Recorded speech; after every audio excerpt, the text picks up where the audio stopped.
Welcome back, everybody. Today we're going over this pistol right here that you see in my hands and that you saw in the intro. This is the Sarsilmaz CM9 Gen 2. So I have no idea if I'm saying that name correctly, but I'm just going to go with it because it's my channel. And CM stands for Combat Master 9 in 9mm. And then 2 is, this is the Gen 2 version of it. Essentially the first one had a little bit of a longer frame.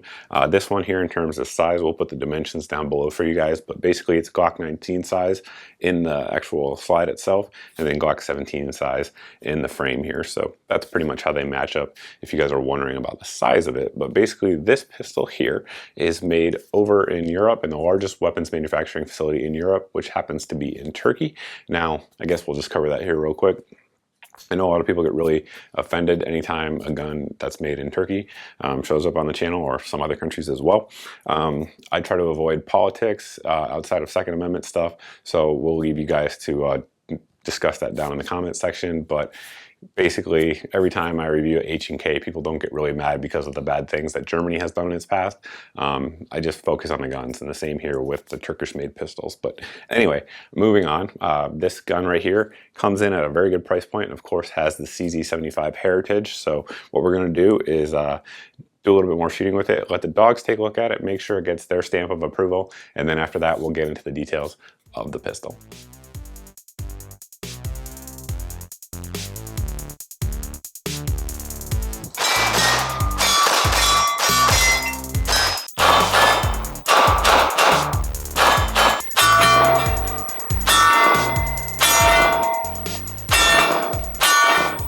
For the accuracy portion, we have a target down range at 15 yards. A lot of times I do 25, but this is kind of like maybe a compact pistol, maybe, I was thinking. We'll see how it does at 15. Either way, you can extrapolate the results at different distances because it is a cone of fire like anything else. So first up, we have some Minuteman munitions, 115 grain, total metal jacket stuff, using the CTK Precision Rest here, of course. And we're going to see how it does.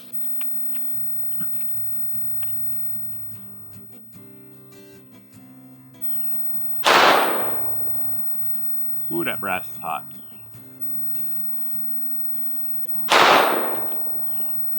Some kind of joke.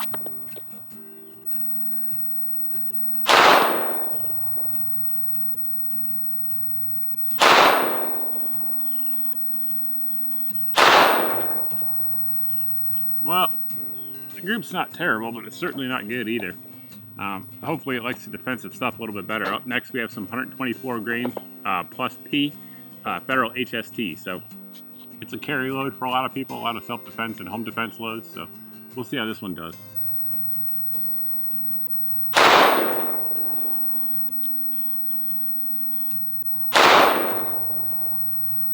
Definitely got some more power.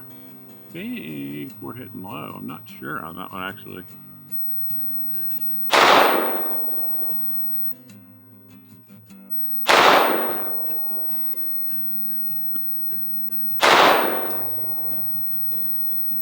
Again, I think I'm hitting low there. I think I'm at the bottom. I'm not sure. Next up, 147 grain. This is the G2 from Speer Gold Dot. Relatively new ammunition for them. So heavy for caliber stuff. We'll see how that does.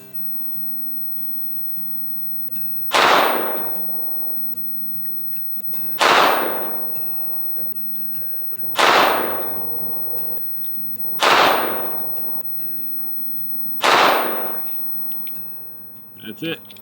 The good news about the pistol is that the sights are adjustable. So as you can see, everything we were hitting was low right. So just need to bump those over a bit. So that's a good thing.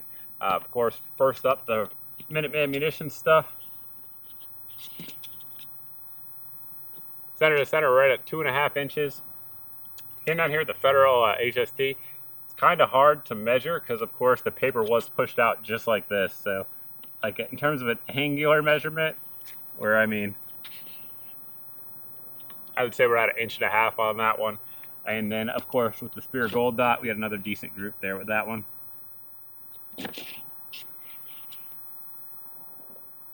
Again, we're right at 1.5 inches with that one. So overall, it did decent with the defensive stuff.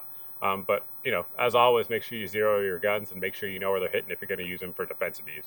Moving on to the details of the gun, you'll see at the base of the grip it says CM9, but it also has these little cutouts there on each side that correlate to the magazine base plate. Of course, the reason for that is so that if you have a double feed, you can strip and rip that magazine out and get a good grip on it there to pull out should you need to do so. Now, the actual texturing of the grip itself is not aggressive at all. However, it has a good pattern to it, and when you combine that with the finger grooves up front there that are sort of small, it does stay in your hand pretty well. I've never had an issue with this gun in terms of slipping around or wanting to texture the grip or anything like that, so that's a good thing, because some pistols I do have that.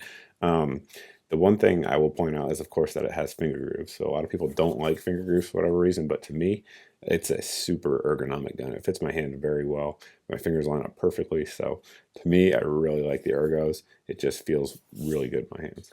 The magazine release on the pistol comes on the left side, but it is reversible should you choose to reverse it. You guys can see here, of course, the mag cuts are cut on both sides. Now, if you do reverse it, you'll need to make sure that the CZ-75 mags you're using have those dual cuts as well, of course. So you'll also see that the safety here is ambidextrous, and the slide release is not. So it has ambi safety, but not an ambi slide release. The safety here is very positive. It locks into place very well. It's tactile and audible. I have no issues getting it off or back on. I do like that. It's relatively extended, but not so much that it's going to snag on things. So it's pretty good size overall, and I like the texturing as well. Helps you get a little bit more force going down on it and coming up. Continuing to move forward on the frame, you'll see that it is made in Turkey, and then it has the CM9 markings on there. We also have a 1913 spec rail, so you can run lights, lasers, anything like that that you want to out front and not have any issues. I've used a couple of them on here. They lock into place just fine. The trigger guard is recessed a little bit, again, to let you get nice and high up on that pistol, and it has a pretty decent sized trigger guard, so that way if you want to use it in the winter when you're out there wearing gloves, you shouldn't have much of an issue at all with that. Moving on to the slide, we have forward serrations here up front, and that way if you guys want to do press checks with this pistol, you certainly can do so. You can get a good purchase on there, and it's the same with the rear, same exact serrations on there. They're good, but they're not so abrasive that they're going to hurt your skin or anything like that, but they do give you a good surface to grab onto. One thing I should point out, I'm looking at it now, is this little half moon mark down here, because I'm sure you guys will ask about it. Where did that come from? Well, I had a round, an empty shell casing facing up on my range mat, and I threw this pistol over there on it, and it got stuck right in there, and that's what made the mark. So it doesn't come like that from the factory. That's me kind of abusing my guns a little bit, unfortunately. That gives you that. So looking at the top, you'll see it does have the serial number on there. Our front sight is just a painted white dot, and our rear sight is adjustable for elevation and windage. With the pistol, I should point out, you also do get an adjustment tool that comes with it, but you can just use a screwdriver and it'll work just fine on that front. So we also have a loaded chamber indicator there on the back of the barrel, as you guys can see, so that we can verify if your pistol is loaded or not. And I should also point out this slide here is stainless steel, and it has that melanite finish on there. It's good for corrosion and wear resistance, but they do also offer a brushed stainless steel slide version of this pistol. Disassembling the pistol is classic CZ, so of course first we want to drop our magazine here, set it off to the side, and we're going to lock our slide to the rear. Make sure that it is empty, verify there are no rounds, no magazine, and then we're going to send the slide home. At this point, what we want to do is line these two little dots up, that little dot on the frame and the dot on the slide, and I kind of tend to personally just do it like that. Make sure they're lined up like so. At this point, we're going to push our slide lock over. Sometimes it's a little tough. Just hit it with the back of a magazine base plate, and that will come right out. At this point, you can release the slide, and it should slide right out the front. Now we can take our guide rod out. It is a steel guide rod, and it does have a dual non-captive recoil spring in there.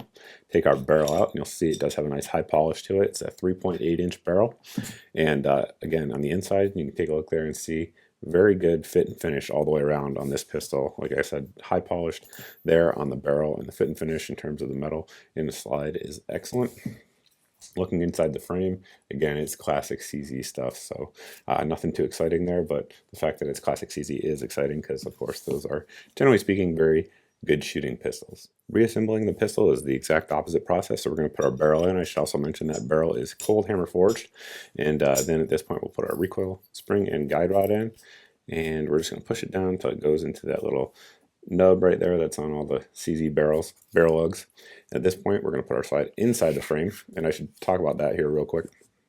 With the slide riding inside the frame instead of on the outside, it does give you a lower bore access. So when you're up on the gun, it makes muzzle flip a little bit less than it would be otherwise. That's one pro of it. Another pro is that, generally speaking, due to the rails being the whole way down throughout the pistol, it in theory gives you better accuracy just because of that consistent lockup. Now, the downside of it is that when you're clearing malfunctions or running the slide, there's a little bit less real estate to grab onto. But like I said, this one has pretty good grasping serrations, so it's less of an issue than it is with some CZ pistols.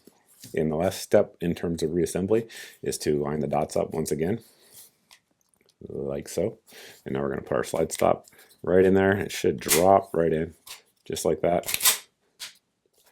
There's a couple more things I wanted to cover before we wrap the review up. So first and foremost is reliability. We've had a grand total of 0 malfunctions through this gun so far. Put about 600 rounds through it. Mostly Minuteman munitions, total metal jacket 115 grain, but also some Fiocchi 115 grain, and Hornady XTP bullets, rather 124 grain, I believe. Some HSTs and also some Spear Gold Dots, and it has, again, 0 malfunctions. It's eaten everything we fed it just fine, so that certainly is a good thing. Price point wise is also a good thing. So this pistol, if you look around online, comes in generally under $350. We'll put links down below if people are looking for it, but I think the MSRP that they list on it is, I think, $379 for this model and like $389 for the stainless model. So for the price, you seem to be getting a lot of gun for your money, and that's the case with a lot of CZ clones out there. This one here is no exception. Again, it shoots very flat, it handles well, the controls are very usable. It takes CZ mags, so that's certainly a good thing. The trigger on it, which I didn't touch on, I guess we'll hit that here real quick. It's, again, basic CZ clone stuff. So it is technically a double action, single action pistol in that you can fire it in the double action mode with the hammer down and the safety off. And it's pretty heavy. It breaks right around 12 pounds. It's long and kind of creepy, as you'd expect. But functionally, the pistol is designed to be carried cocked and locked, so that way you can have your safety on and the hammer back, and you can fire it in single action. At that point, the trigger is very good. Has a little bit of uptake and then a little bit of creep. It breaks right at 7.5 pounds on my scale. It has a very audible and tactile reset, so from a shooter's perspective, it gives you a lot of input and it's very easy to shoot well. So I think that's pretty much it. If you guys have any questions about this gun that we didn't cover in this video, by all means, post down below in the comment section. As always, you can also post over at my Facebook page. That is, generally speaking, the best way to get in touch with me. Plus, I share deals and all kinds of other cool stuff over there. So if you guys aren't following me there, recommend you do. But that should wrap it up. Again, thanks for watching, guys. Thanks for subscribing. If you haven't subscribed yet and you like what you see here, please go ahead and hit that subscribe button. We'll see all of you in the next video.